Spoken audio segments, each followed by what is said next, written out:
you'd like to go away for a short while but you're worried about your house being empty or who's going to feed your dog or your cat, well, you might consider getting a house sitter. These are people who are happy to live in your house and look after it for a short or even quite a long period of time. House Carers is an organisation run by Ian White, and it's a kind of a dating service for people who want to house sit and the people who need house sitters, so it's a perfect marriage really. Time of Your Life went along, caught up with him at his office in Narrabeen in Sydney.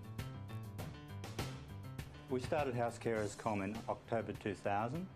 It's a win-win for homeowner and house sitter. It's very much like a dating service where we're getting acceptance homeowner and house sitter. And we're providing a mechanism for homeowners to find and select house sitters. Now the homeowner, they're leaving their house, they want it to be secure, have that lived-in look. There may be pets involved. Yeah, I've been house sitting for around about a year now, and I've covered pretty much every area of the city. I work in the city, so it doesn't really worry me where I go, and I've probably done about 10 house sits now in different places. Most of the people that I've house sat for, they've wanted someone to look after their place while they've gone away. It's often through winter. They're usually older people, and most of the time they've got pets that they want looked after while they're gone. They want someone to clear their mail out of the mailbox, just make their garden look like somebody's still living there, and make the place look lived in really, just for security reasons. Once the homeowners and the house sitters have exchanged emails a bit and built up a trust, they can then arrange to meet. Now they can either meet in a restaurant or they could meet in the house sitter's home, even if the homeowner wants to see how they look after their place, or in the homeowner's place. If they meet with the homeowner, the homeowner can observe how they're reacting to pets, if they've got pets, and I think that's possibly a good idea, and they'd go through what's required. So it's a matter of building up a trust. Usually the only stipulation is that there's no wild parties or anything while I'm there. That I've had people to stay in most of the house sits that I've done, and there's been no problem whatsoever with that. I've discussed it with the homeowner beforehand and they're fine with it, as long as the house is in, you know, the same state they left it in. When they get back, they're happy. A lot of our people are retired, and they could either be wanting to leave their home and travel for extensive periods, 6 months, so they're looking for a house sitter. Or they could be on the trek around Australia for 6 months, maybe in a caravan. And it's a great opportunity to have some nice, comfortable accommodation. And we have locations in Canberra, Gold Coast, Sunshine Coast.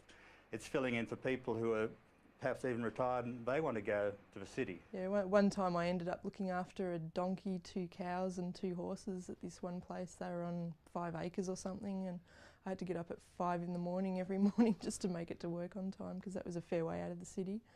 So I probably wouldn't do one like that again, but it was an experience. We do find a common question with homeowners is their home, what happens if there's any damage, security, this sort of thing. Now, most insurance companies consider a lived-in house a safer risk than leaving it vacant. Now, we advise that each homeowner, they contact their insurance company saying, I'm leaving, I'm having a house sitter, how does that affect things? And most insurance companies say, great, all right, it's being occupied. Now, the insurance policy will cover the homeowner's belongings, etc., but the house sitter themselves should have their own insurance covering their belongings. So, and also we recommend a bond, much like a rental bond. We have a bond agreement that they can use.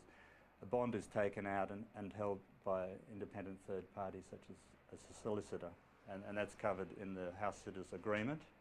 So it's, you know, they should be taking the house sitter take any normal responsibility as if they were renting a house. Obviously I save on rent because most places don't ask you to pay rent. Occasionally you'll be asked to pay a bond or something like that, I've heard. I've never done it myself. The most I've really ever had to pay is just for my own phone calls. I've never had to pay electricity or gas or anything like that. So yeah, it helps me save up. I'm saving up for my own house at the moment, so while I'm not paying rent, it means I can save up faster. Plus I get to look at all the different areas of the city that I may end up buying in and find out which areas I like and which ones I don't maybe like so much. And no, it's working out really well. Yeah, typically we receive about 300 applications for house sits per month, and they're obviously all filled. Now, say you're registered in Melbourne, you're likely to get an application each day, one per day, saying there's a house sit available and you're free to apply for it. And then once they apply, it depends on the duration and the situation, because some are looking for long term and some are short term. So the fact that the homeowners put their requirement up there, they don't have to go ringing people and finding they don't want it. They'll get those people who are interested in that duration, that location and that situation.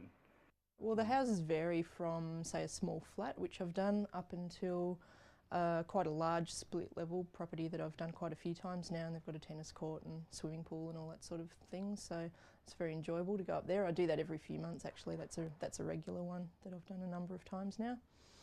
Yeah, well, we have a guide to house sitting on our website, and it goes through all the selection procedures. Anyone can access that, and we have the steps in making the selection, and we have a house sitting agreement that the homeowner and the house sitter can download, and it goes through all the things like who pays for utilities, what's required, feeding of pets, medication, all this sort of thing is set out so they know exactly what's required of them.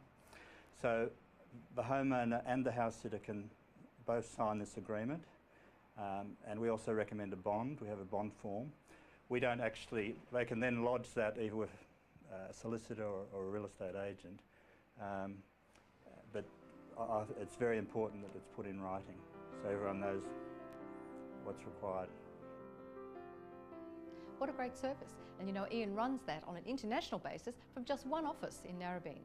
So if you'd like to register either as a sitter or a house owner, you can either check out the website, www.housecarers.com, or you can give him a call, and the details there are on the screen.